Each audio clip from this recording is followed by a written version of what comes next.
Босгоо ингэ наран баг нөгөө өнөөдөр тэгтээ ерөөсөө хил ам үсэт үү. Нээсэнгөө. За хил амтаагаас эхлэхээр нөгөө юу вэ? Онгоцныхоо бензинийг яри. Онгоц чи бензин юм уу, төлш юм уу?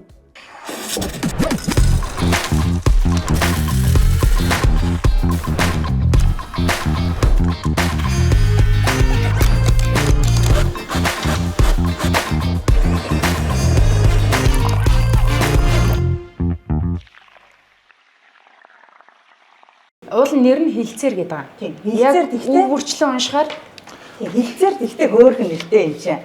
Агаарын хөлгийн төлш нийлүүлэх хилцээр.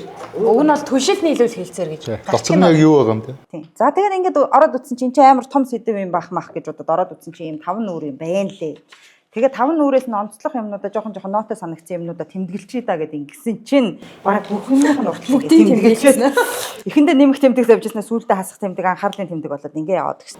Стратегийн ээж бүрэн түншлэл. Одоо энэ чинь нөгөө гадаад хоёр улсын хооронд бол хамгийн ингээд ахиулсан түвшний харилцаатай авч дахиад бүр гүнзгийрээ. За ингээд 5 нүүр. Тэгвэл энэ 5 нүүр хилцээрээр 20 жилийн асуудлыг шийдэх гэж байгаа. За тэгээд өөртөө байгаа мэдээллүүдээс аавна гэсэн чинь яг нийт нөгөө нэг газрын тосны бүтээгдэхүүний 2.6% орчим хувь нь юм байна л да. Агаарын тээврийн тэр онгоц хэрэглээд байгаа шатхуун чинь Бага юм шиг мөртлөө 70 мянган тонн хүрсэн байна 24 онд. Анх бол 27 мянга байсан юм байна. Анх ч яг 21 онд. Тэгээд 24 онд 70 мянган тонн руу хүрсэн байгаа байхгүй юу? Тэг нэмэгцээ. 2 дахин л хавцаал юм байна. Ковидын үед байсан. Наач онгоц нисдэггүй байгуу. Тийм нислэгийн баг давтамж хэрэгжүүлж ш тэ. За ингээд 70 мянга болцсон. За тэгээд одоо ингээд энийгээ сайхан цааш нь эргүүлээ явангууд дөрөвдүгээр зүйл гэдэг дотор нь 6 ширхэг заалт байгаа. Тэр 6 заалт нь энэ хилцээрээр юу зохицуулах вэ гэдэг. За тэгээд одоо нөгөө нэг зүйл дээр нь яриад явж болно хараа. Талуудын эрх бүхий байгууллагууд нь Монгол улсын Чингис хаан олон улсын нисэх буудлын цаашид энэ нисэх буудлыгаа цогцлбор гэж нэрлэнэ гэж байгаа. Энэ нисэх буудлын дэд бүтцийг удирдах ашиглах хамтарсан компани байгуулна гэж байгаа. Менежмент рүү орно гэсэн үг Оросууд. Үгүй зөвхөн дэд бүтц гэдэг. Тэрийг амаараа тайлбарлахдаа болохоор нөгөө шатхуун авцраал зөөгөл буулгаал тэгээ тэрийг хадгалаад цэнэглэх тэр мэр дэд бүтцээ хэлж байгаамаа гэж ингэж хэлж байгаа. За нэгдүгээр заалт нь зөвхөн дэд бүтцийг чинь удирдах ашиглана гэж яснаа. Хоёрдугаар заалт нь Цогцлбороо. Энэ үйл ажиллагааг ер нь ингээд үйлчилгээ үзүүлэхэд бид нар цогцлборыг удирдах болон ашиглах ийм үйл ажиллагаа явуулах шаардлагатай байна гэж. За гişүүд бол байр сууриа нэлийн хурц илэрхийлсэн. Дахиад энэ гэрээн дээр чи харин баг тэрийг хаацсан маягийн заалт харагдаж байгаа. Энийн дээр дотоодын үйлдвэрлэлийн хэрвээ бүтээгдэхүүн нийлүүлэлт болвол тэр үед нийлүүлж болно ч гэдэг юм уу. Баг тийм зүйл баг алгын дөрөвдүгээр зүйлийн 5 дээр чинь Монголын тал хамтарсан компани үйл ажиллагаанд Монгол улсын дотоодын зах зээлд газрын тосны бүтээгдэхүүнийг борлуулах үйл ажиллагааг зохицуулсан хуульд энэ хязгаарлалтууд үйлчлэхгүй байна гэх нэг юм үг өсөх энэ дээр харагдаж байна. Юм нь жоох ажил хэрэг чандалтай. Хилцээр хийгээгүй шүү дээ энэ чинь. Монголын эрх ашигыг хамгаалсан юм нэг ширхэг чалгагүй шүү дээ. Бид тэр чигтээ үүрэг хүлээсэн байна. Тэр чигтээ бүтээн байгуулж байгаа нефтийн үйлдвэрүүдийн бараа бүтээгдэхүүнийг борлуулах орон зай зах зээл алдсан биш шүү дээ. Чингис хаан нисэх буудалд агаарын хөлгийн төлш худалдах, үүнд нийлүүлэх, хадгалах, цэнэглэх, борлуулах, хүргэх, тээвэрлэх үйл ажиллагааг хамтарсан компани хийж гүйцэтгэнэ гэж байна. За тэгэхээр энэ хамтарсан компани чинь Эрчис Ойл Роснефтийн хамтарсан компани байна. Тэгэхээр Роснефть зөвхөн манайд бөөнөр бараа нийлүүлээ зогсохгүй. Дотоодод бас нийлүүлэлт хийх, дотоодын одоо жижиглэнгийн худалдаанд оролцох эрхээ энэ агаарын хөлгийн төлшний салбарт авчиж байгаа юм байна гэж ойлгож байгаа.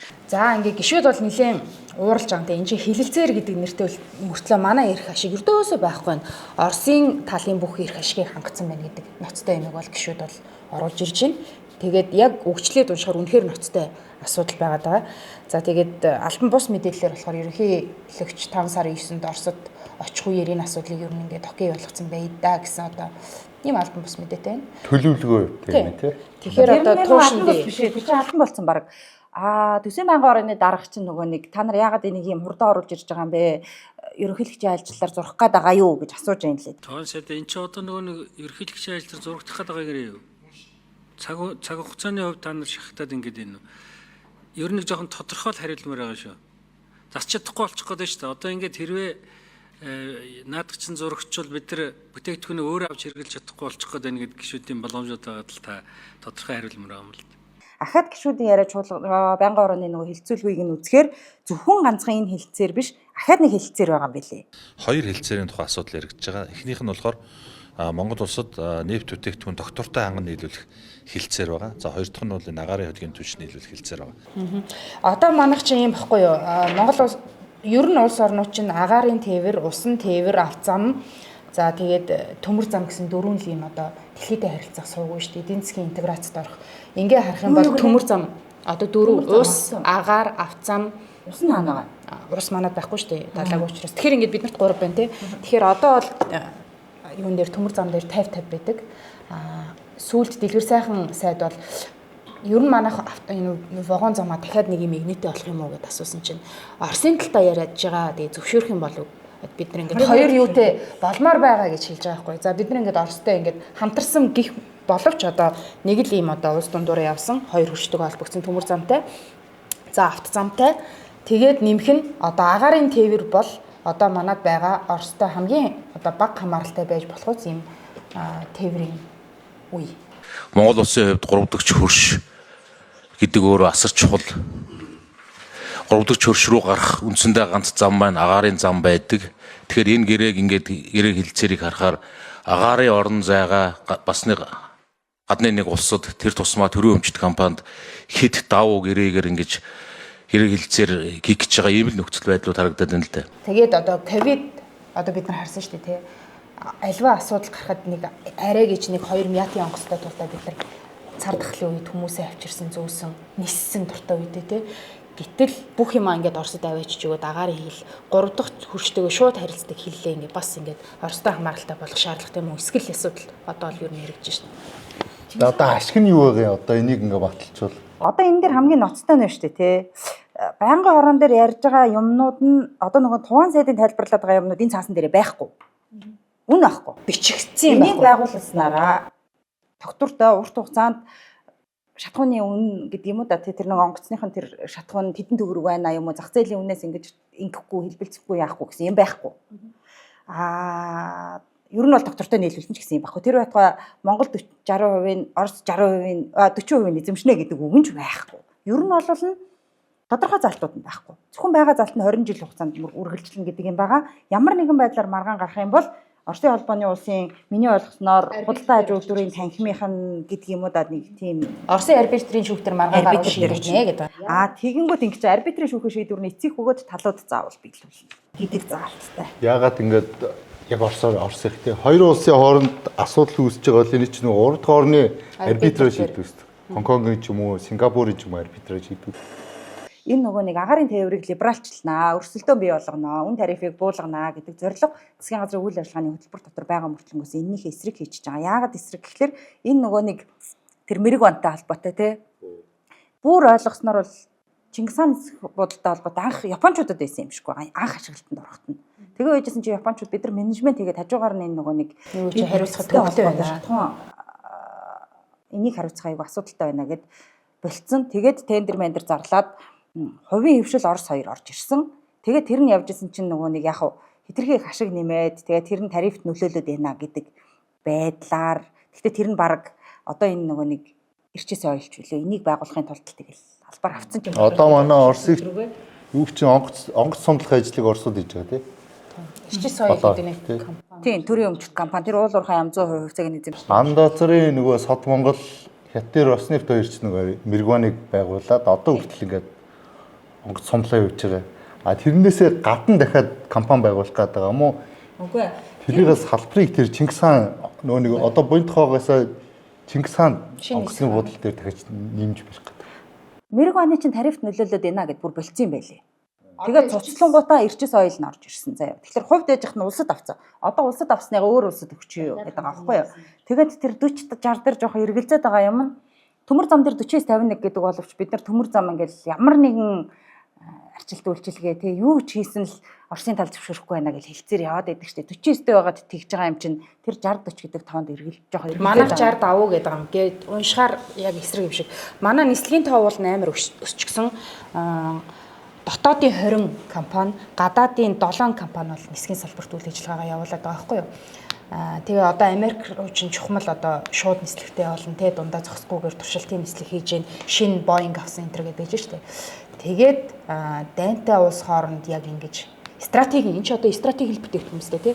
Ингэж Шатхуун бол тийм. Шатхуун тийм Улаанбуудаа мах ороод байгаа юм чинь тэгэхээр ингэж наах хэрэгтэй юу гэдэг асуудал яригдсан. За салбарын сайдаас нь сэтгүүлчид ам асуусан. За энэ бол ямар ч дарамтшилт байхгүй хоёр улсын засгийн газар хооронд байгуулж байгаа хилцээр өмнө нь анх 2018 онд төрийн дэд альчлалын үеэр энэ хилцээр байгуулах одоо санамж жижиг байгуулад үүнээс хойш нэлээд одоо хугацаанд судлагдаад явж байгаа асуудал. Туван бол одоо ингэж штэ. Энд чинь Туван гэдэг хөв үнэтэй холбоогүй штэ. Ер нь бол тийм чинь засгийн газрын юм шүү гэж хэлж байгаа. Засгийн газар танхимын зарчмаараа улс төрийн шийдвэр гаргаж байна. Бүр залгамж хараадлаатай шийдвэр гэж хэлж байгаа. Мөнхөр шорондоогоо хэрэгжүүлэхийн төслөө ярьж байна те. Тэгээ би бол Туван руу ингэж ямааргүй байгаа. Хүмүүс бол Туваныг нь бүлэдэд байгаа шүү дээ. Туваныг өсрүүлчихэд дуусчих юм шиг. Тэгэхээр одоо ингээ ерөнхийлөгчийн зургийг гэдэг нэг юм яриа гарсан юм байна те. Сэтгүүлчнэр донд мэдээлэл ойрхон хүмүүс донд засгийн газраас юм төсөл орж ирлээ. Засгийн газрын орж ирсэн юм их хурл баталж иж энэ ажил хэрэг болно. Их хурлын одоо босгон шалгуурыг давхаар байна. 126-гаа харах юм шүү дээ. Сая бол эдийн засгийн байнгын орон дээр унжин шүү дээ те. Тэгсэн 3 хоногоор унжсан. Хойшлуулсан. Хойшлуулсан те.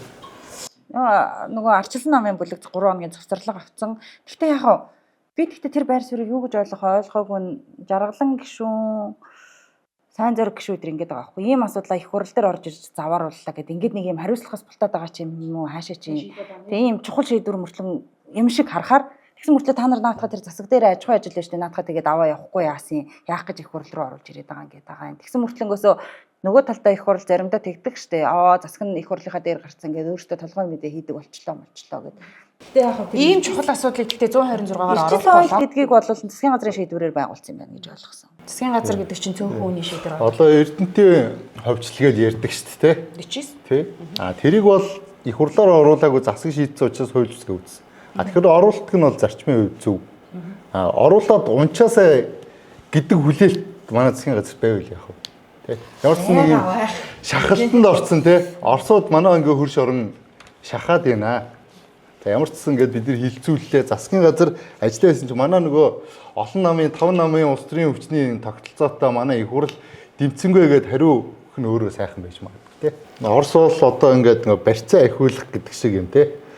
Одоо нэг төмөр зам гээд урагшаа хашаа гарсан төмөр зам дээр бид нэр өөрчлөлт шинжилт хийж чадахгүй болцсон сууж байгаа. Бусдаас одоо ингээ хараат болчиход сууж байгаа ийм нөхцөл байдалтай л байгаа шүү дээ. Тэр одоо юу том одоо хувь эзэмшиж байгаа юм чи төмөр зам л шүү дээ тий. Төмөр зам ба Шатхуун. Эрдэнэтэй бол манай буцаага авцсан. Гэхдээ Роснефть нэг нөгөө нэг юм шантаажлж байгаа гэдэг юм уу нэг юм тулгалт ингэж байгаа нь анхных биш те нэг 100 колонкийн асуудал яригдаад манай жижиглэн худалдаанд орж ирэх гэлээсэн жишгүүд байдаг ч юм уу за байж байгаа л тэр гранта хаадаг асуудлууд ч юм уу саяхан л тэгээ яг манайхыг нөгөө нэг юм айлгах тактик хэрэгэлсэн юм шиг надад ингэж тэгэл тог байжгаа сүрдүүлдэг тэгээ нөгөө хэд бүр айгаад одоо бүр 75-аар бууж өгөөд за юу ч хамаагүй байсан бид одоо ингэж улс төрчид яг шиг үннээ хэлэх хэрэгтэй те ингээд нэг юм хэцүү байдалд орчоод нэг юм ингээд гिचээд энэ ч одоо бас ил ярьж болдгоо юм шүү дээ. Тий энэ ч одоо нөгөө байнгын ороо чуулгана хааж байгаа дотроо бол яриад байгаа ш. Ил одоо яриад байх бас онцгой байх л та одоо тийм ээ. Энэ дээр хараа нэг юм заалт байгаа заяа. Энэ хэлцээрийн заалтууд нь Монгол улс болоод Оросын албаны улсын хооронд үйлчилж байгаа ижил асуудал зохицуулсан бусад улсын хэлцээрээс давуу эрхтэй байна гэж байгаа. Энд тэгэхээр нөгөө нэг тогтворжуулалт штэ наа чи ингээд тэгээд байгаа нь энэ. За тэгээд ингээд ямар нэгэн 20 жилийн хугацаанд штэ энэ чи 20 жилийн хугацаанд ингээд танаа татвар даатгал ийм янз бүрийн хууль эрх зүйн орчинтой холбоотой ингээд өөрчлөлт гарах юм бол өнөөдрийн энэ тохиролцсон нөхцөл байдлаар ордуулахгүй гэдэг ийм юмнууд. Одоо зүгээр ингээд бодохоор нүүбийн ч юм одоо инхийг сахиулагчийн онгоц монгоц манад ирээд газарлаа л да. Тэгэхээр одоо Орос манайх дайнтай байгаа газарт болох уу гэх юм уу яах юм. Тэгвэл нэг л тийм ойлгомжгүй. Тэр нөгөө эсвэл зөвшөөрөл авах юм. Агарын зам ч юм уу агрын харилцааг зохицуулсан юм конвенцуудаараа шийдэгдэх хөт тий. Тэгэхээр хойд өршөөс маань орж ирж байгаа энэ агаарын хөлгийн одоо шатхуунаар 3 дахь чөрсийн онгоцнуудыг үгүй ядчил одоо нөгөө манай инхийг сахиулагчдыг тээвэрлэх онгоцыг цэнэглэх мэнэглэхтэр хориг саад гэх юм байхгүй үстэй тий. Тэг чи бас юм болгоноос болгоомжтой хэдүүлээ тал талаас нь бодож хандахгүй бол бас хязгаарлалт ороод ирвэл бусад компаниудад одоо бусад улсын агаарын тээвэрлэгчдийг цэнэглэхэд хориглох мориглох юм гарахгүй үстэй гэдгийг тодруулаад өгч. 3 дахь орны одоо ямар нэгэн байдлаар цэргийн зориулалттай техникийг цэнэглэхгүй байх ийм одоо баталгаагаа гаргаж өгөөд явж байгаа. За энэ дээр бас одоо юу гэдгийг байлдааны зорилттой онгоц цэнэглээ явуул гэдэг ийм болгоомжл бол байгаа. Тийм учраас энэ тал дээр бол хориг байгаа.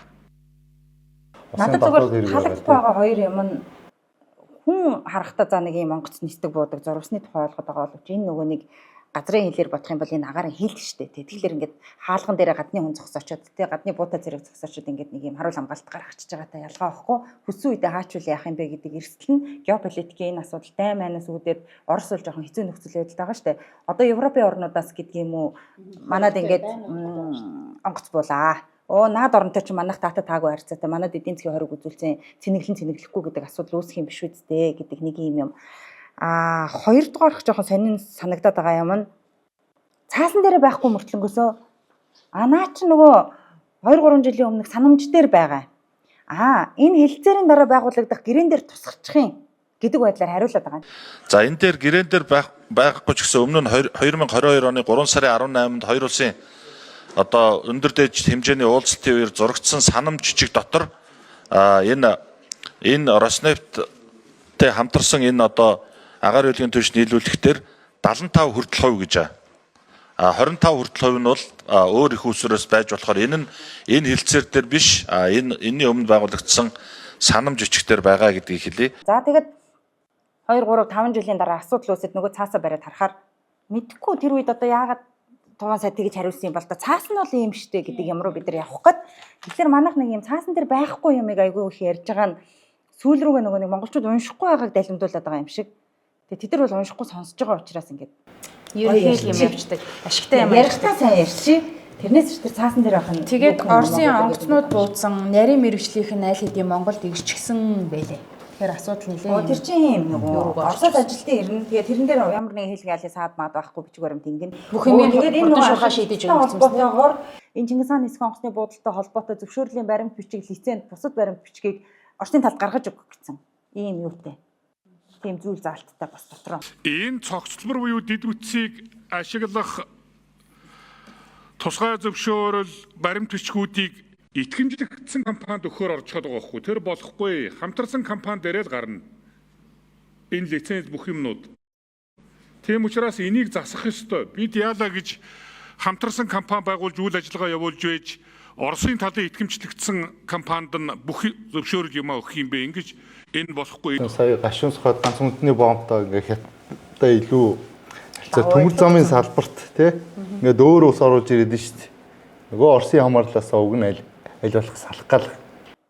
Тэр гişүүд ингэжэл тэр эрчим соёлыг байгуулахад анх нөгөө эрчим соёлыг байгуулад ийм үүрэгтэй гаргасан юм байл нөгөө нэг. За одоо ингээд яг нэг талаас хараад байгаа учраас урт хөршөөс шатхан оруулж ирэх. Тэгээд тэр үед тулгамддаг байсан асуудал нь бид нар оруулаад ирэх гэхээр тээврийн асуудал тулгарддаг. Төмөр зам байхгүй, машинаар зөөх юм уу яах юм. За зөөгөөд ирлээ гэхэд агуулгах сав манад байгаа мó байхгүй гэдэг асуудал үүсээд эрчим соёлыг та нар урд төршөөс нөгөө шатхан авах энэ нөөц болцоогоо бүрдүүлээ зузаатгаа гэсэн үүрэгтэйгээр байгуулсан юм байна. Тэгээ өнөөдөр ер нь бол байгуулна гэж бодож байгаа бол гэдэг. Ийм хариутай сууж байгаа. Тэгэхээр ер нь уулан болдог бол ингээд улсаас жоохон авдаг. Тэгээд тэр нь доктортой ингээд гэрээ мэрэгээр зохицуулаад бусад бүх бараг тэгэж оруулж ирэх болоод хахад яагаад болдоггүй юм бол тий. Тэгээд шатхуунаа даав. Үнийн булганаа л гэж сайд бол хэлээд байгаа нь 30 орчим хувиар тийзний үнийг бууруулах боломжтой л гэдэг юмар ам хаачаад байгаа байхгүй. Гэхдээ тийзний үнээс давсан ямар үндэсний эрх ашиг байх юм. Гадаад бодлого байх юм.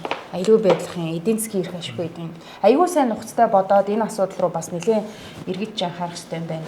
Манайх Америктэй нислэгний амар амжилттай шууд нислэг тийм. Тэгээд исэн биз дээ. Тэгсэн чинь нөгөө за тэр Америкийн онгоц Америк руу нисэх онгоц ч яг хөө ингээд ингэдэм байж цэнгэлдэм байж гэж бодоход нөгөө тал нь энэ харилцаагаа зогсоочвол яах юм нөгөө нэг хамтарсан төрийн өмчт бид нар дайн санхүүжүүлээд байгаа ч юм билүү нөгөө талаар тэгэд нэг юм айл гэж бодох юм бол ингээл хүүхдүүдэд нэг нэгээр ингээл хүнд өрчлүүлээд байгаа юм шиг юм шийдвэрүүд төмөр зам дээр бол бас л бөө яриа хэлээ олж ээж л тэгэл өндөө бол тэгэл төмөр зам чи бас л сая чинь их хурлч нөгөө нүдэн хэнжээгээд 20 сая доллараар Оросд өгөө үсттэй. Тэц дөрвийн нөгөө өргөдөл тий. Амар өдөө. Тухайн үедээ чинь эдийн засгийн байнгын орон дээр бол унсан шүү дээ. Гişүүд бол энэ үр ашиггүй ийм үр гэж өгдөг ингээд. Тэгсэн чи дараа нь нөгөө аюулгүй байдал гадаад бодлогын байнгын орон дээр Жэнх хоёр нөгөө үндэсний аюулгүй байдлын зөвлөлийн ажлын албаны дарга байсан шүү дээ. Нөхрөө орж ирээд за энэ хэдүүлээ хурлаа бол хаалттай хэлчихье. цаана ямар нюанс байгыг би та нарт одоо Яриад өгье. хэлье. За тэгэхээр тэр байнгын орноос дэмжигдээд нүдэ хэнэл гэсэн. Ер нь бол монжуулс тий. Гэтэ нүдэ анжиг гэдэг тийм юм бүх салбар дээр байгаа бах тийм. Одоо л дүнгээ тавиулна да тий. Одоо За тэгээ харж илээ. тэгээд Өнөөдрийн тэр их хурлын дарга уурлаад байгаа ч бас энэтэй нэг талаар холбогдох байх нөгөө яаралтай хормоор гэж амар олон асуудлыг засгийн газраас оруулж ирж байна. Тэгээд нөгөө нэг цаган тулцсан ингэцэн одоо өстой болохгүй байна хоолон дээр хутга тавьсан гэж хэлж хагаад баахан юм батлуулдаг. Тэгээ батлуулахдаа нэг тийм шалдар булдар юм батлуулаад та нар ингэж яана одоо бүр их хурлынхаа дээр сандалдаг боллоо моллоо гэдэг. Өнөөдөр бас нэг хатуу хэлжсэн тий. Тийм нөгөө засаг их хурлын байр солигдсон гэдгийг гаднаас нь л хэлдэг байсан бол өнөөдөр бол тэгэл дотроосоо бие биенээ рүү талхилцах маягтай. Цомхон төртөө уулыг хичээд байхын бүтээмжийн менеж. Үгүй тэгээд бид нар хараа шүү дээ. Цомхон бай ингээд мэрэгжлийн засгийн газар бай гэж аюугаа ярьсан ш. Тэгээд засгийн томилогдоод 120 гишүүтэй болчиход ижсэн. Дахиад 100 дарга гаргаад ирчихгүй. 100 дарга нь доороо дахиад туслагтай, хангамжтай, хамгийн багадаа цалин 5-аас 7 сая төгрөг. Нам нэр дэвшигчнэр л байдаг шүү дээ. Сонгуульд нэр дэвшсэн. Тэгээд энэ логик хүнслэгээ юу гэж тайлбарлаад байгаа вэ гэхээр би мэрэгжлийн биш ч гэсэн очиод хяналтын менежер хийгээд ингээд илүү сайн хянана гэдэг байхгүй. Олон улсад чинь одоо нөгөө янз бүрийн юм ухаалаг хяндаг систем байгаа шүү дээ. Ингээд хүлээн зөвшөөрөгдсөн. Тэр шадар сайд чинь тэрийг юу гэж байгаа вэ гэхээр төр хулгайгаа өөрөө илрүүлэх гэж байгаа маа л гэсэн шүү дээ. За ч та тийм байхгүй хаа. Тэр бол өстой бодлоо. Ер нь бол зарчмын хувьд бол төр өөрөө харьяанд байгаа компаниудаа хянахгүй бол тэнд хулгай зэлгээ бол хэтэрсэн гэдгийг ард түмэн бүгд хэлж байгаа. Дээр нь одоо энэ компаниудын бүтээмжийг сайжруулах эсвэл татан болгох шаардлагатай. Нэгвэр хэлбэл засгийн газар өөрөө компаниуд дээр очиж ажиллаж байна гэсэн үг. Энэ урт хугацааны зүйл болохгүй гэж би бодож байгаа. Тэгэхгүй бол одоо компаниуд тэнд ингээд хэдэн тэрбумаар мөнгө хэрэглээд идэг. Тэгээ бүтээмж байдгүй. Дээр нь бол одоо өрсөлдөх чадвар нь сайжирдаг. Тэгээд яг эдийн засаг дотроо болохоор их том орон зай эзлээд идэг. Тийм учраас бол бид нар энэ төрийн өмчийн хариуцлагатай байдал, нийтийн өмч рүү шилжилт, менежмент удирдлагыг сайжруулахын тулд бүтээмжийн менежер, хяналтын менежер хоёрыг бол томилох шийдвэрийг засгийн газар гаргасан. Тэр ерөнхий сайдад тэр асуулга чинь ингээр гишүүн, сайн зөрөг гишүүн, мэд сайхан гишүүн 3 гарын үсгтэй ингээд булаатан дээр явуулсан юм байл л шүү дээ. Хариу нэрс. Тэгээ энэ доктор чинь ингээд байгаа. Одоо юу гэж яриад байгаа вэ гэхээр 10 хороо 4 зөвлөл нийтдээ 14 нэг тийм нэгжлэр 90 оронтой байгаа 30 тэрбумын төсөвтэй контортой машинтай гэдэг ингээд байна. Гэтэ энэ дотор нэг 57 гэдэг тоо яваад байгаа байхгүй юу? Засгийн газар яг бүтцээр бол яам байгаа, яамны доор хэрэгжүүлэгч тохируулагч агентлагууд байгаа. Тэгэл өөр бүтц байхгүй. Тэгэхээр тэр бүтцээс гадна 57 хороо комисс зөвлөл байгуулсан гэдэг байгаа байхгүй юу? Үндэсний хороодуудыг аягүй ихээр байгуулсан. Тэр 57 хороо комисс зөвлөлийнхөө 10-ыг нь 14-ыг нь л ингээд нэг юм хууль дээр байхгүй маа. Бусд нь бол байгаа гэж тайлбарлаад байгаа байхгүй юу? Тэгэхээр энэ 57 14 хороо зөвлөл нь нийлэл 90 оронтой юм бол 57-оор хийдэг гэдэг чинь бас жоох сонирхол юм байна.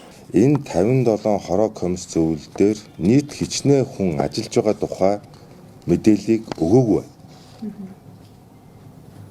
Асуулт асуусан хариулаагүй. Одоо энэ үндэсний хороо гэдэг ч юм уу энэ зөвлөлүүд чинь төрийн албаа агчийн бүртгэлд ордгүй явт юм байл шүү дээ. 2025 оны эхний улирлын байдлаар манай улсад 4306 байгууллагад нийтдээ 227,996 албаа агч ажиллаж байна гэдэг мэдээлэл ирсэн. За энэ тоонд төрийн өмчийн компани ажиллаж байгаа хүмүүсийн тоо орохгүй байна.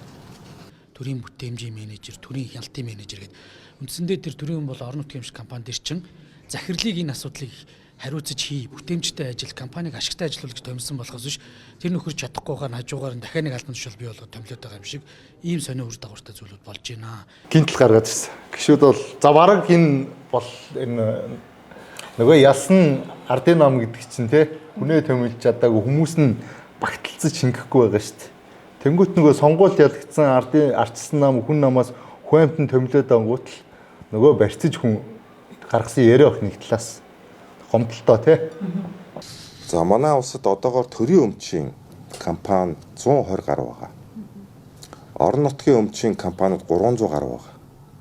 За нийтдээ төрийн болон орон нутгийн өмчийн 450 орчим компани байгуулагдаж байгаа.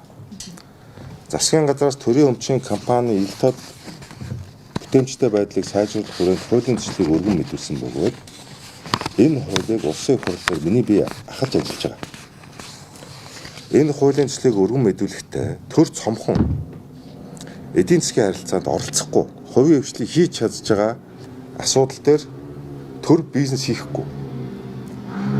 Төрийн өмчийн компани энэ өрлөгөн данхар бүтцийг байхгүй болгоно гэдэг зүйл ярьж хуулийн төсөл өргөн барьсан.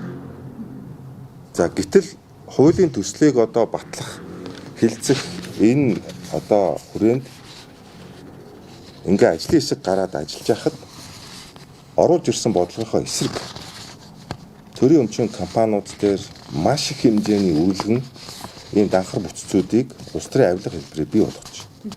За ингээд огт гомдож болохгүй ингээд ахмын дүү минь гэж хэрэг нэг тойрогт тийм нэр дэвшижсэн хүмүүсийг хоосоо ичиж болохгүй болохоор ингээд нэг газар ингээд бүтээмжийн хяналтын гэдэг менежер дээр тавиад шүү дээ. Тэрнээс гадна хот дээр бас надад нэг анзаарагдаад байгаа юм. Хүмүүс ч нөгөө анзаарчаад сошиал дээр бичээд исэн юм. Нэг хүн нэлээд даалгавар тушаалтай байна те. Тэр дан давхар дээр гэдэг асуудал чинь зөвхөн их хурал засгийн газар дээр хот дээр бол байна шүү дээ. Иргэдийн урлагийн төлөөлөгч. Ямар юмны дараа тэгэнгүүтээ юу дахиад нэг орон нутгийн өмчт аж үйлдвэрийн тооцоо төлөвлөрийн газрын тооцолт нь байх нөхцөл байгаа шүү. 45 гишүүнтэй 45-ийн 50 нэмэх нь ямар нэгэн давхар албан тушаал. Одоо арчсан намын 5 төлөөлөгч байгаа байхгүй юу? За бүгдээрээ ямар нэгэн юмны тузд орсон байна гэдэг чинь. Хаяа би нөгөө сайт нөгөө айтемд байхад юу яадаг вэ? Нийслэлийн иргэдийн төлөөлөгчтэй хурлын хуралтанд очиж харддаг байсан. Тэгээ нөгөө суут бол хотын дарга байхгүй юу? Суут бол хотын дарга байсан байхгүй юу? Тэгсэн чинь тэрэн дээр автобус хуурийнхын захирал суут болдог цагнад байдیں۔ Суут болдоо одоо би ингээд нийслэлийн иргэдийн төлөөлөгчийн хувьд одоо би энд сууж байна. Тэ автобус хуурын нийтийн тээврийн парк шинжилэлт дээр хэдэн төгрөг тавиад гээд би бичиг өгсөн чи яасан бэ? Тэгсэн чи суут бол гайхгүй. Гайхсан учраас ерөөсөө автобус хуурын захирал бол нийслэлийн засаг даргад үйл ажиллагаагаа тайлхимдэг өөрөөр хэл харьяа гэнтлийнх нь ажилтдаг шүү дээ. Иргэдийн төлөөлөгч. Тэнгүүтээ иргэдийн хурлын тэр хурал дээр очингуудаа төлөөлөгчийн хувьд өөрт нь ажиллаа тайлхимдаг засаг даргыг төсөв батлсангүйгээ загнаад байгаа. Гэтэ эн чинь их хурал засгийн газрын давхар дэлэн дээр бас байгаа шүү дээ. Засгийн газрын гишүүд орж ирэхгүй байгаа чинь яах вэ? Өөрөө бас гишүүн юм чинь. Одоо тэгжсэн чи бүр даварцсан юм яригдчихсэн мэт дээ. Нөгөө дидсайд нарыг тавьбал гишүүн дидсайд 50 юм ээ гэх шиг. Тэгэхээр чи одоо гишүүнийхээ хувьд бол яг ижилхэн статустай байдаг. Гэхдээ ям дээр очихороо ингэдэг. Тийм. Ер нь бол бүтээмжийн менежер одоо үндэсний хороомороо гэдэг чинь ер нь дидсайд нараа л арай өөр нэр тавиад байгаа юм шүү тийм ээ. Тэгээд засгийн газар давхар дээлтэй байхыг бүр хуульчлан хориглоод болдгоо гэдгийг туулаад даваад гарч ирээд яасан чинь нийслэлийн баахан давхар дээр таа. Гэтэ одоо энэ түцэрхэлж байхад ажилгүй болсон хүмүүсийг ингэмээр байгаа байхгүй. Нямбатар дарга ингэ сошиалар ингэсэн шүү дээ. Дипломтой ч дипломгүй ч бүх хүнийг нийслэлийн төр захиргааны байгууллагад бид нар ажилд авъя. Нийтийн тээвэрт, ус суугт, орон сууцны конторт, тийм ээ? Тамгын газарт нийтлэг үйлчилгээний бүгдэнд нь ажилд авъя. Ажлын байр өгсөн чинь яахгүй төрийн захиргааны байгууллагад диплом шаардахуулаад шаардахгүй ажлын байранд оруулж өгье гэж хэлсэн. Тэд нар бүтээмжийн менежер болж болох уу гэдэг нэг юм асуудал. болохгүй. Ёстой жинхэнэ хяналтын менежер бүтээмжийн менежер болохгүй. Хоног өнжөөл би одоо банкны өртөө зээл хийх гэж байна. Тийм учраас одоо ямар нэгэн байдлаар эндээ байж ижил хийхгүй бол одоо хэнийг хараад юунаас мөнгө төгрөг олоод өөр ширээ төлнө гэж зогсож яах вэ? Мянган хүний аж амьдрал яригдаад байгаа. Тэнд хийн суудаг вэ гэхээр нөгөө нэг хүүхэд шуухтаа харж байгаа мэрэгжил боловсралгүй дээрээс нь тэтгэвртэй гарц хүмүүс байгаа байхгүй ихтэй. Тэгээд яг хөө ингээ буулгадаг. Би сэтгүүлч осноос хойш 3 дахь бууж байна. Энэний өмнөх буултан дээр яасан бэ гэхээр та нар ингээд өнгө үзэмжгүй байгаа учраас төчөөд нэгцэн юм гоё болгоно гингүүтээ бор түц шахсан шүү дээ 10 саяар. Батуул үйс те батуул дарга үйс. Тэгээд стандартад нийцлээгээд одоо тэд нар чи хөрхи 10 саяар зээл аваад хийгээд яасан чи дахиад татсан байхгүй. Ингээд сонгуулийн өмнө окей болно гэж аваачаал энэ тийм ингээд дүүргүүд нь зөвшөөрөл өгдөг хэсгийг мэдгүй ингээд тавьчихдаг. Тэгээ байжснаа дургуун хөрхөр ингээд атчдаг. Тэгээд тэр хүмүүсийн аим зуулга яаж байгаа хамгийн багадаа одоо нэг төцний ард 3 хүн байгаа гэж том бол 3,000 хүний ингээл аим зуулга хоолны мөнгийг тасалж хайж л байгаа байхгүй. Тэгээд за үнэхээр хотын төвөр болохгүй бол хотын заах тавиачаа тавь гэх юм уу нэг юм хувилбар дэвшүүлэхгүйгээр шууд ингэж нэг жижиг бизнесүүдэд боож унгааж байгаа нь айгүй онцгой. Тэгээд түц буулгасан нь зөв гэдэг дээр би 60-70% байгаа. Яагаад тэгэхээр манай хүүхдүүд жишээ сургууль тараад яг хашааны гадаа төц рүү гүйж пиршгэ авч идчих гээд идэг байхгүй юу. Тэр нь өвөл хідэн гараац тооноод өглөө хідэн гараац хідэн яаж халсна мэдэхгүй учраас жоох эрсдэлтэй. Тэгэхээр тэр агуулгаараа бодох юм бол би ер нь бол байхгүйсэн дээрээ гэж бодож байгаа. Гэхдээ энд миний харж байгаагаар ямар нюанс байгаа вэ гэхээр хот нэг мөр шийдвэр гаргахгүй байгаагаас хамаагүй үйлдэл болж байгаа. Байж байгаа л буулгадаг, байж байгаа л гаргаад ирдэг, байж байгаа л буулгадаг, гаргаад ирдэг. За тэгээд байх юм бол ямар стандарттай байх юм бэ гэдэг. Стандарт нь тодорхойлж байгаа. Одоо жишээ нь номын худалдааг бол төцөнд эрхэлж болно. Хүнс бол болохгүй ч гэдэг юм уу. Ийм ялгаа цаг ин гаргаад өгчвөл хүмүүс төц хийх юм уу хийхгүй юм уу. За тэгээд нөгөө нэг хүмүүст байгаа ихтгэл найдвар ингэж яагаад буцаага гаргачдیں۔ гэдэг нэг юм хүлээлт байгаа учраас энд хотын буруу нь бол тоймтой шийдвэр гаргахгүй агаад нэг мөр зэгцлэхгүй тэгээд гаргасан шийдвэртээ үнэнч байхгүй агаад гол асуудал байна. Заавал юмыг нэг хааж боогоол ачин барьны тэгн ингэн 20 барьны гэдэг авахгүйгээр бас стандартыг гаргаж өгөөл яг тийм стандарттай тийм байх хэрэгтэй гэж тэгвэл уулын зүгээр юм болоо заавал энэ олон улсуудыг одоо 3,000 үнийг одоо тэгээ ажлын байргаа болгоод төр засгийн шийдвэрж байгаа хатуудаад байгаа юм болоо тэр тамаа Нямбатурга шийдвэрж байгаа хатуудаад байгаа юм уу? Би бол нийслэлийг тэр нөгөө чинь одоо зам талбай байна шүү дээ. Зам талбай автобусны буудлын дээр байж байгаа. Энэ бол нийтийн эзэмшлийн дундын өмчлөлийн талбай. За энийгээ бол явган зорчигчдоо болон тэр скутер одоо сургаанд одоо скутерт одоо юу вэ? Сулж өгөө гэж алхах цай талбай гаргаж өгж гинэ л гэж ойлгоод байгаа шүү дээ. Хүнсний аюулгүй байдалтай холбоотой тайлбарлсан бол хачир бах тий. Би бол талбайгаа хүн алхах талбайгаа сулж гинэ гэж бодоод. Одоо орчин цагт тийм ээ. Ямар ч ариун цэврийн байгууламж байхгүй. Ариутгах татваргүй. Тэгээд иргэдийн чөлөөтэй зорцдог талбайнууд дээр ингээд барьцсан. Тэр тэнд байгаа хүн өдөр тутамдаа хүнд одоо бэлэн болон хагас боловсруулсан бүтээгдэхүүнийг гараас гарт өгч байгаа. Тийм ээ. Тэгэд энд ямар ариун цэврийн аюулгүй байдал байгаа. Энэ боломжгүй. Иргэд бүгд л одоо энэ сайхан талбай цэлийгээд байна. Сайхан чөлөөтэй алхаад амар гэдэг зүйл ирж байна. Ер нь зөв гэж барж байгаа. Нөгөө талаас нэг харангуйтын чинь нөгөө түүц чинь гол орлогоо тамхиар болж байгаа тийм. Гэлэн гом юм байна. За бусад юмнууд бол чихэрч ихлэ таанаас ч болно. CUG гэсэн та. Тэгтэл одоо нэг ийм юм байдаг манад. Веб ба электрон тамхи ба янжуур тамхины хоорондын одоо 8 одоо лобби тийм. Лобби. Түүцэнд бол тамхи зарагч байна. Янжуур тамхи. GS CU дотор бол веб зарагдж байна. Түүцийг ячвал нөгөө хоёрын нь нөгөө борлуулалт нэмэгдэнэ. Тэ. Зах зээлээ булаацалтаад байгаа хоёр шүү дээ. Би яг нөгөө юуг ярих гэж бодсон юм аа. Мөрөдтэй тоглоом. За энэ бол за айл болгонд мөрөдтэй тоглоом ч байгаа гэх юм цаашаа. Ер нь бол би мэдэхгүй байна те. Ер нь бол тий. Ер нь бол монголчууд одоо эртнээс нааш мөрөддөг байсан. За энэ бол ингээд хүн төрөлхтөндөө яриад байгаа бах те. За 5 гар суудаг одоо муу шиг тоглолтог энэ даалуу тоглолтог энэ бас л хэлбэр. За цахимд ороод ирцээ. Ковид үед бол энэ цахим мөрөдтэй тоглоом бол гарсаа. За энэгээр бас хүмүүс амьдраад байна. Үнэхээр ингээ гоё амьдраад. За энэ хэсэг нь бол ингээд илүү ингээд би ингээ олоод байгаа гэдэгтээ бардаа явдаг. Тэгтэл мөнгө алдаад өгүүрч хоосорж байгаа хүн бол нөгөө тэрийг яриад байхгүй шүү дээ. Би ингээ тэдийг алдаа одоо ингээ үр зээлэнд одоо баригдлаа гэдгийг яриад идэх.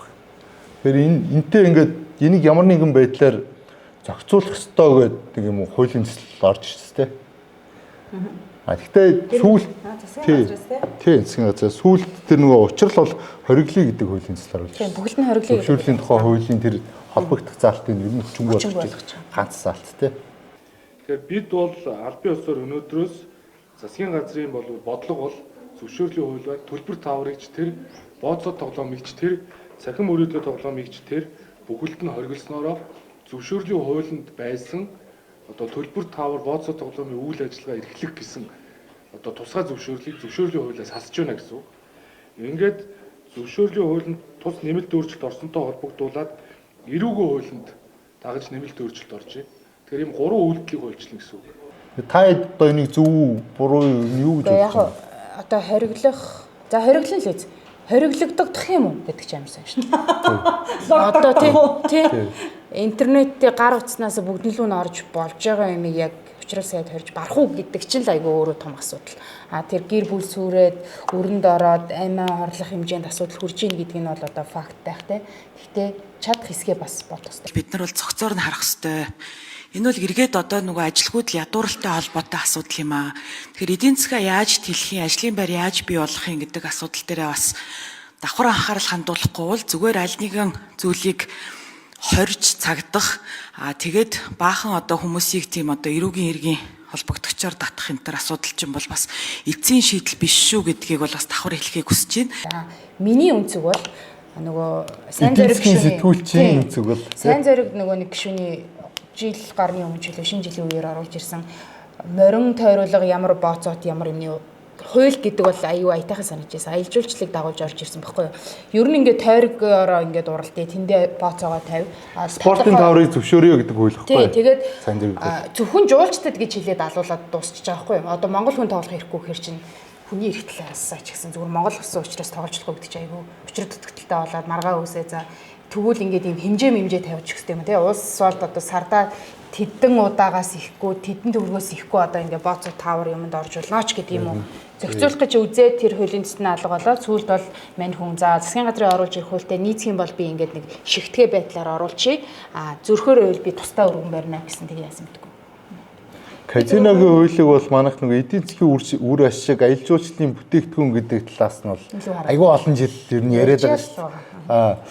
Нэг хэсэг бол тэгээд тэр нөгөө казиногийн хэргийн дараа одоо энэ чинь дагалдаа хард тамхи мөн угаалт одоо бие үнэлт хүний нэмэ гэдэг олон үзэгдэл гарна гэж ярьдаг байсан бол одоо ер нь болчиход байгаа шүү хүмүүс тий. Окей, тодорхой. Ер нь казиног оруулж ирээ одоо энэ чөлөөт бүс байгууллаа тэндээ одоо байгуулъя тий. Мөнгө нь хэрэгтэй гэж ярьдаг. Хүмүүсийн хандлага бол өөрчлөгдсөн үе тий. Гэхдээ нөгөө ийм байхгүй нэг хүний арин шин чинь хорих тусам тэмүүлдэг. Би нэг хоёр юм бодож байна. Энэ бол нэг төрлийн донтолт тий. Хүмүүс нөгөө донтолт гэхээр хүн архинд донтдог, тамхинд донтдог өдр гэж боддог бол одоо хүмүүс нийгмийн сүлжээнд донтож जैन тий гар утасны хэрэглээ ингээд бүгд л харж байгаа байлгүй уул нь болчмоор байдаг босоод нэг аяг шүл хийгээд дуучмаар байдаг. Тэгтэл уцаа авахад твтэд байдаг.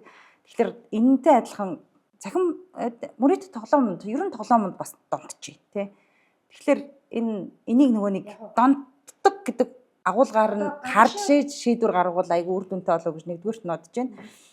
Донтолт гэдэг бол сэтгцийн одоо олон улсын байгууллагын F10 гэдэг ангиллын өвчин. Энэ бол өвчин. Өвчнийг яаж эмчилдэг вэ гэхээр эмчтэр авч эмчилдэг. Түүнээс эмч сэтгэл зүйчдэр авч эмчилдэг болохоос биш тэр тоглож байгаа юм хааж ерөөсөө эмчилдэг. Тэрийг айгүй ойлгох хэрэгтэй. Хоёр дугаарх нь одоо энэ нөгөө цахим суурьтай юмыг манайх дотооддоо ганцаараа дийлэхгүй бүх юмн дээр гэж би зүгээр бодож байна. Хаачээл гэлээ. За тэгээд нэг бүх хүний дансыг хааж чадахгүй шүү дээ юм дээр. Шийдвэр нь гараагүй боловч ингээд нэг баахан нэр тавьсан тий. Тэгээд тавиал маргааш нь хүмүүс VPN-ээр ялгаагүй орчихвол юм бол. Тэгэхээр энэ дээр нөгөө нэг манад байгаа нэг ийм бүх салбарт анзаарэгдэж байгаа юм. Яста гадны юм хууллаа барьлаа. Бид нар өөрсдөө чадна мадна гэдэг нэг ийм зам байна. Гэтэл чинь энэ цахим суурьтай дэлхийн нийтийг хамаарсан ийм юмн дээр бол гадны ямар нэгэн оролцоотой дэмжлэгтэй манай хүсэлтэд зөв илэрхийлэх тэгээд нөгөө нэг детальчилж харах ийм юм бол айгүй чухал юм шиг байгаа. Тэгэхгүй зүгээр л нөгөө нэг хэн нэгэн зовцсон ядарсан тэр ээж таалагдах гал хаачи эдэр гэж хэлэх бол айгүй амархан боловч бас хүнд гоё сонсогдож байгаа боловч үнэхэр чадахгүй байвал яах юм. Тэгэл нөгөө нэг даалт хэлбэрлүүнд бид нар 50-д очивол яах юм. Илүү хортой байвал яах юм. Бид нар нэг нэвтрүүлэг энэ төр хийж үзсэн юм аа. Тэгээд явж байхад нөгөө энэ цахим мөрөөдтэй тоглоом бол маш их байгаа. Тэгээ нөгөө 1xbet, mailbet гэдэг тэгээд тэд нар чинь ингээ юу яд юм шүү дээ. Одоо манай урлаг соёлын одоо дуучдын тоглолтын ивент тэгэл клип болгоных нь урд спортын одоо энэ том сагсан бөмбөг те энэ арга хэмжээнүүд бүгдийг энэ ивент гэж байна. За агентууд гэдэг ингээ тэрбумтнууд амьдэрж байна. Одоо агентууд 200 гаруй агентийн ингээ бүртгэл хийсэн юм байна. Цагдаагийнхан, татврынхан энэ. Тэгээ нөгөө эдэг ингээ дуудаад үзсэн чинь ер нь ингээ 5 6 өмгөөлөгчтэй те. Байцаангууд одоо манай энэ өмгөөлөгч хариулна, тэр өмгөөлөгч хариулна. Яг дээр гардаг шиг те. Яг хүмүүс бол ингээ багахан хэмжээний мөнгө тавиад тэрийг илүү олон нугалж аваад дахиад ингээд аваад ингээд болоод байгаа юм шиг. Тэгж байгаа алддаг энэ цаана алгоритм ажиллаж байгаа. Монгол улсад ийм татвар орж ирэхгүй байгаа. Татврын орлого болж ирэхгүй байгаа. Тэгээд маш олон хүн алдчихж байгаа. Бид нар ингээд хоцсон хүмүүс нь цөөхөн маш их байдаг. Олон хүний амьдрал сүрж байгаа. Хүмүүс амиа орлож байгаа, орон гэргүй, байргүй, олон айлс халж байгаа. Тэгээ энийг ямар нэгэн байдлаар зохицуулах сайн зохицуулалтын арга хэлбэр олдохгүй байгаа учраас зохицуулж чадах хүртлээр хаач хэл гэдэг хууль гэж ойлгох хэрэгтэй. Тэгэхээр би энэ утгаар нь учирлын дээр оруулж ирж байгаа хуулийн нислэг бол дэмжих. Ер нь гэхдээ зохицуулж чадахгүй учраас хориглож байна. Тэр хугацаа амартай зохицуулж чаддаг болох юм гэдэг. Байхгүй. Та хэд нөгөө 800 яттай иргийг санаж байна уу? Бөө юм болдог. Тийм. Баах хятадууд зочдлуулуулаа. Бараг 6-7 жил болсон. Тэр яаж 5-6 жил болж байна. Яг үр дүнгийн яриад байна. Ковидын өмнө шүү дээ, тийм. За би нэг материал энэ төр биччихсэн юм аа. Гоё одоо энэ манай тайм сэтгүүл дээр биччихсэн. Тийм. Бүр нэвтрүүлэг хийсэн чи чинь бүр. Тийм, нэвтрүүлэг хийчихэд байжсэн. Энэ нөгөө Хуан Донхай гэх юм бүлэг манай Монголд орж ирсэн юм билээ. Энэ бүлэг хятадын бүлэг л. За энэ бол ингээд анх бол ингэж хэлсэн юм билээ. Энэ хэрэг 2019 оны 5 сард тэр наа бүлэглэлийн чинь нөхдүүд өвөр Монголын соёлтгүй гэдэг нөхрөөр дамжуулаад тухайн үеийн татварын ерхий газрын дарга одоогийн хурлын гишүүн Заяа бол дээр Заяа бол дээр очиж уулзсан юм билээ. Энэ нөгөө нэг гэхдээ тэр үед трол гэж ярьж ирсэн те энэ 800. Тий. Тэгсэн чинь надад чинь Монгол улсад цахим мөрөгтэй тоглоом хуулиар зохион байгуулах зорилготой оруулж ирсэн юм хүмүүс. Нэг ус нэг зам гэдэг хөтөлбөрийн хүрээнд өндөр цалинтай ажилд одоо хятад иргэдийг авна гэд Монгол цуглуулад тэднэрт виз энэ төр гаргаж өгөөд тэгээ Монгол цуглуулад тэд чинь нөгөө 10,000 гар утасны сим гар утас те тэгээ ингээ компьютер өндөр ийм чанартай компьютер хүчин чадалтай компьютер тий. Зочд буудлуудын төлбөрийг 3-4 жилээр ингээ хийгээд нарантуул зах дээр хугацааны бизнесээ. Нарантуул зах дээр орын захиалгаар хийлгээд хоол унд бүгмаар ингээ хангаад ингээ зохион байгуулсан. Энийг оруулж ирсэн хүмүүст нь Монголын одоо интернет орчин тий хууль эрх зүйн орчин энтрийг 6-7 сарын турш ингээ US сулсан юм билээ. Тийм мэрэгжлийн хүмүүс оруулж ирээд ер нь яг энэ хятадууд яг энэ цахим мөрөөдөө тоглоом дэлгэрүүлж хүмүүсийг зайлддаг тий маш их нөгөө нэг хэмжээний хүмүүсийг зайлж одоо амьдралгүй болгодог ийм бизнес гэмт төлөвлөл бол энэ хятад гарч байгаа юм байлээ л дээ. Тэгээд тэрнийхээ эсрэг хятад өөрөө тэр нөгөө эсрэг арга хэмжээ авч тэр нөгөө No More Beats гэх кино засгийн газрын өөрсдөө дэмжиж хийжсэн шүү дээ. Манай Монгол ч гэсэн кинотеатрууд гаргаад сүүлд үнцгийн телевизээр бас гаргасан шүү дээ. Амээр үнэлэгдэх мөрий гэдэг нэртэй орчуулагтай тийм кино. Хятадын тэгээд манайхлаг болоод бариад тавьсан юм уу? Яаж аваа барьж авсан юм? Тийм ингэсэн бэлээ. Тэр хятадуудыг орж ирж байгаа үед манай эрүүгийн цагдаа тагнуулахын мэдээлэлтэйсэн. Тухайн үед ч нөгөө уус хооронд бас нэг хамтарч ажиллаж байгаа юмнууд би хятадын одоо тэр тусгай албад бас манад мэдээлэл өгсөн. Манай энэ мафийн нөхдүүд танаа тийм хүмүүс оролцуулах гэж байна. Өөр улсын иргэдийг ер нь хохирох гэж байна. Танах бас болгоомжтой байгаараа гэж мэдээлэлээр гаргасан. Хоёр орны тэр тусгай албад хамтарч ажиллаж ин хэргийг илрүүлсэн юм. Тэгээ баахан хятадуудыг аваа явсан тий. Тийм нэг хоёр баригчлаад нэг 2-3 хоногийн дараа буцаагаад аваа явсан. Бүгдийг аваа явсан. Тийм. Тэндээс нэг зохион байгуулсан. Зохион байгуулсан хэдэн нөхдүүдийн одоо шоронд хийсэн. Монголын шоронд байгаа. Гол зохион байгуулагч. Тийм. Тэр нь одоо яг тэр нөгөө мафийн бүлэглэлийн нөхдүүд нөхгүй. Тэднэрт хууртаж ирсэн нөгөө хятадууд шүү дээ. Одоо нөгөө гар үлдэн болж тийм.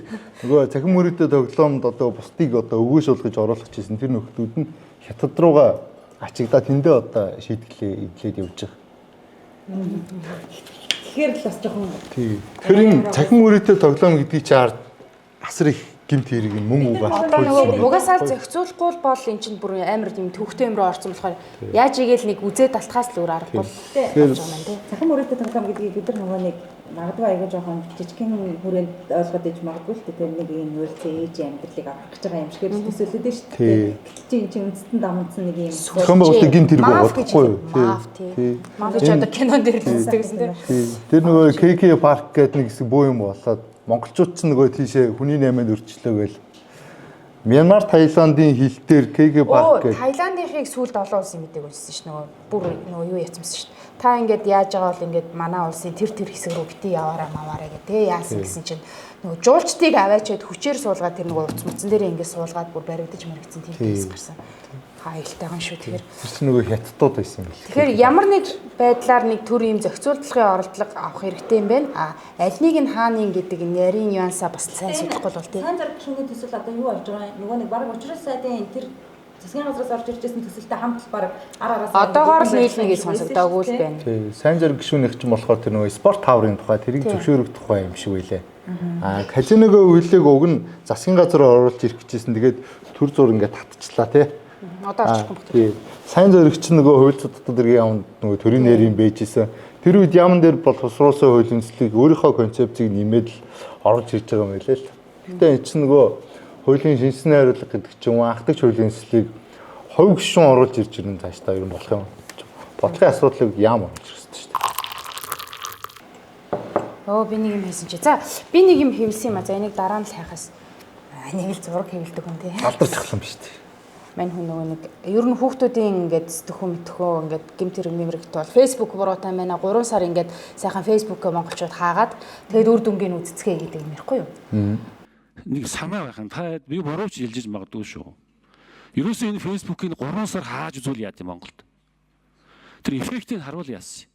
Энэ гэмт хэрэг хаашаа шилжих юм? Ямар платформ руу шилжиж чинь?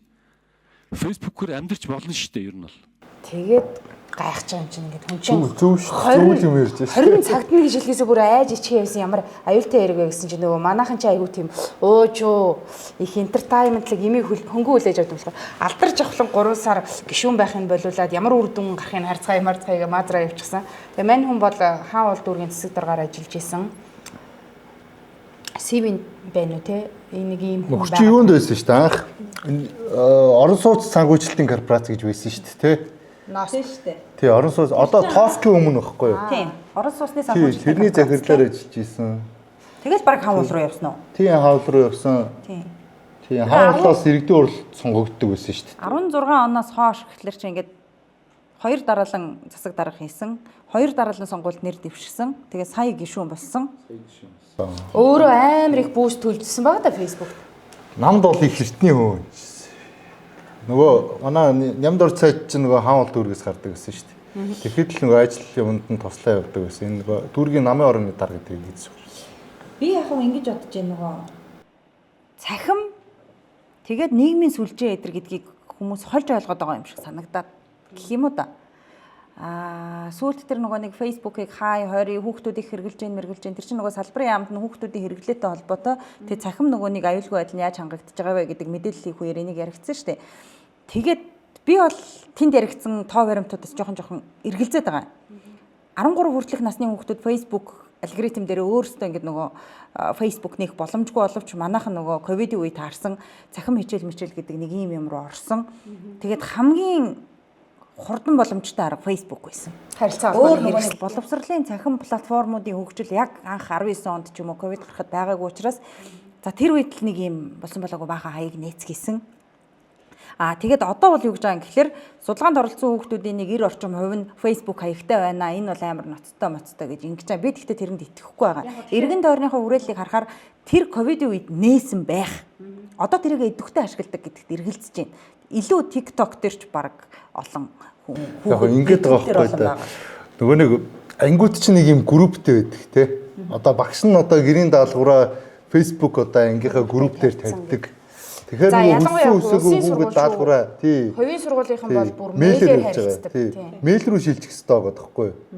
Тэгээ хүүхдүүд ангийн групптэй юм харсангүйгээ багш нь загнахаар Facebook хаяг нээ штэ.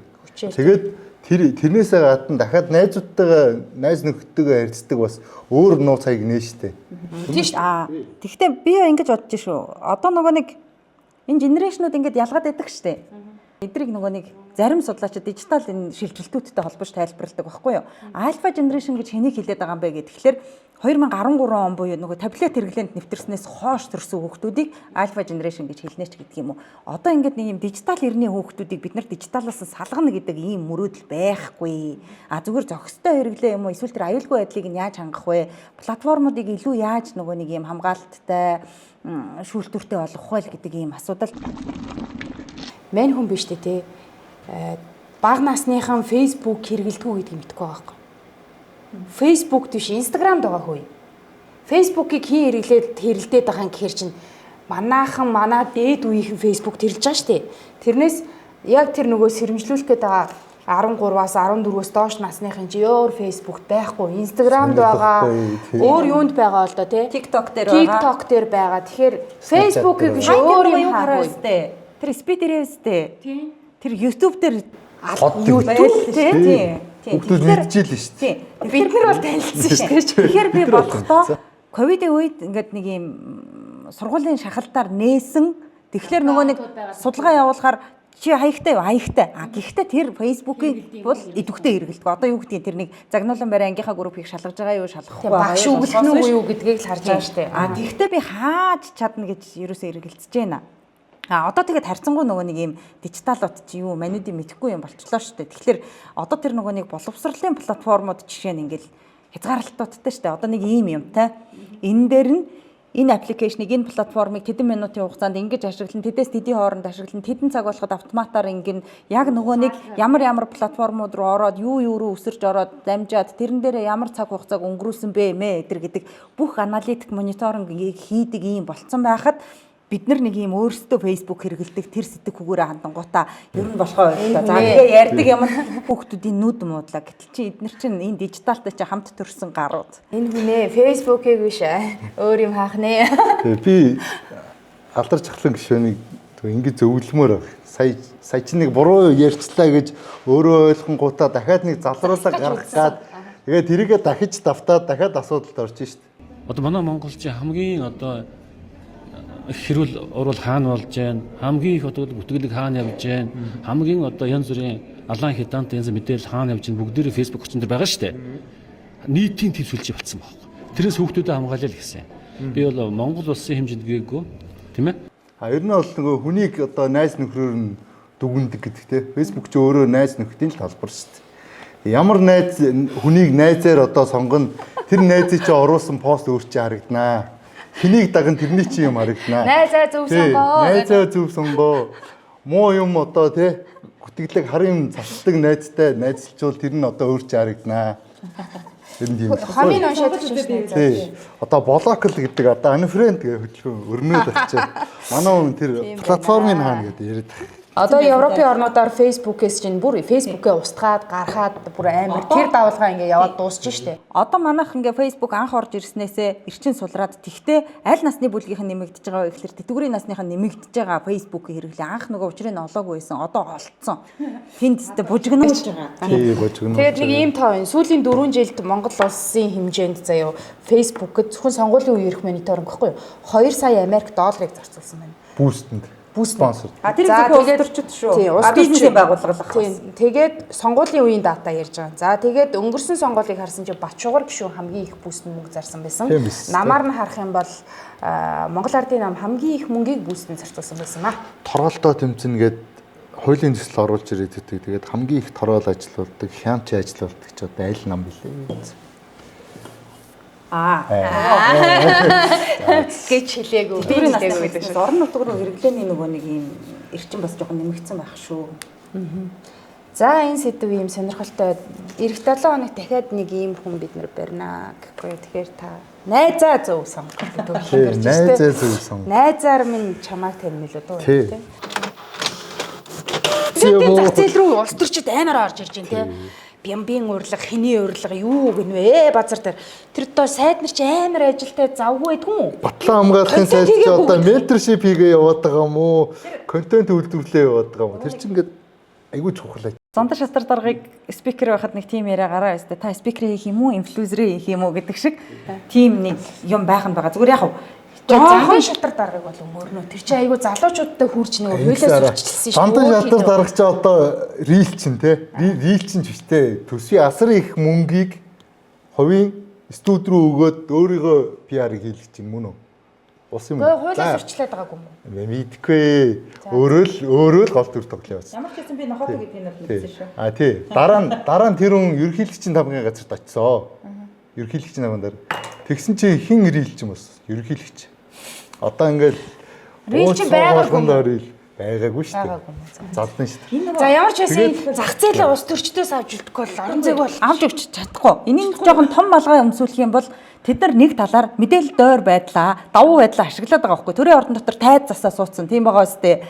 Тэгэнгүүтээ нөгөө нэг хэвлэлд олддггүй, яриа өгдөггүй гişүүдээ чи зочноор авцарсан 60 минут суулгаж जैन тэнд. Тэ. Нэгнээсээ асуугаад. Тэгэхээр эн чинь нөгөө нэг эрх мэдэл албан тушаалаа уруулаа ашигласан мэдээлэл дойр байдлаа ашиглаж өөрт давуу байдал бий болгосон гэдэг ч юм уу биз дээ. Одоо тэр чинь өөрөө төрийн албаа агч ашиглаад одоо ингээд тэ камер мамер одоо тэрүүний ажлын цагийг хороогоод ингээд юмаа хийлгээд байгаа юм байгаа ч. Тэгээ бас харах юм бол нэг тим анзааны контент хийхин тулд хэдэн хүн ажилдаг вэ гэдгийг бид нар бас мэдээд байгаамаа. Тим анзааны контент хийж чадахгүй тань да гэж хэлсэн. Бидрээс ингээд за бүр нөгөө үг холдож өгөр хоёр олдлоо гэдэг шиг. За бид нар тэгээ нэг юм та бүхнийгээ гүцэхгүй ч гэсэн нэг юм контент бол эхлүүлээ. Ингээд тууштай явах их амбицтай эхлүүллээ. News Cafe гэдэг одоо хаягн доор уулзаад арай ингээ энгийн байдлаар тий ямар нэгэн маскгүй тухайн 7 хоногт дөрөнсөн үйл явдлыг нэг хүний хэлээр ярьдаг байя гэдэг нэг өнөөдөр уулзж байгаа тий. Тэгээд дараагийн удаа бус сэдвэрээс уулз тий. Сайжрах хаа гэж найдаж байна. Та бүхэн фоллоу дараарай. Зүг. За нэг хийчихээ.